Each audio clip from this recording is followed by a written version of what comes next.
দেশের বিনোদন অঙ্গনে সবচেয়ে জমকালো আয়োজন মেরিল প্রথম আলো পুরস্কারের ২৬তম আসর বসে গত শুক্রবার রাজধানীর বাংলাদেশ চিন্ময়ী সম্মেলন কেন্দ্রে। বিকেল থেকে এদিন তারকাদের পদচারণে জমে ওঠে লালগালিচা। মেরিল প্রথম আলো পুরস্কার ২০২৪-এর তারকা জরিপে সেরা চলচ্চিত্র অভিনেতা হয়েছেন মেগাস্টার শাকিব খান। রায়হান রাফি পরিচালিত তুফান চলচ্চিত্রে অভিনয়ের জন্য এই পুরস্কার পেয়েছেন তিনি। শুধু তাই নয়, বাংলা সিনেমায় ২৫ বছর পার করেছেন শাকিব খান, তাই অভিনয়ের রজত জয়ন্তী উপলক্ষে বিশেষ সম্মাননা পেয়েছেন নায়ক।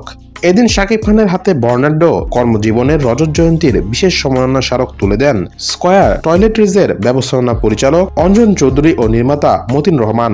এরপর সংক্ষিপ্ত প্রতিক্রিয়ায় শাকিব খান বলেন, নিজের দীর্ঘ ক্যারিয়ার, উত্থান পতন সহ নানা প্রসঙ্গে। শাকিব খান বলেন, নিজের চেনা মুখগুলোকেই পাল্টে যেতে দেখেছি, অবাক হয়েছি, দুঃখিত হয়েছি, ভেবেছি হয়তো এখানেই শেষ, ইতি টানতে হবে, আবার ভেবেছি যাওয়ার আগে লাস্ট একটা ট্রাই তো করে যাই। এতগুলো বছর মানুষগুলো আমাকে ভালোবাসলো, একটা ট্রাই করে যাই, না হলে চলে যাব, ছেড়ে দিব চলচ্চিত্র। শূন্য হাতে এসেছিলাম, যা পেয়েছি অনেক। নিজের খারাপ সময়ের কথা উল্লেখ করে শাকিব খান বলেন, এক সময় যখন হতাশ হয়ে যেতাম, ভাবতাম সত্যি হয়তো বা আমাকে দিয়ে আর কিছুই হবে না। আপনাদের হয়তো কারো কারো মনে থাকতে পারে, কিছুদিন আগে কিছু ডিজাস্টারের কারণে আমেরিকা থেকে যখন এসেছি, নিজের আপন মানুষকেই বলতে শুনেছি, তোমার দিন শেষ শাকিব।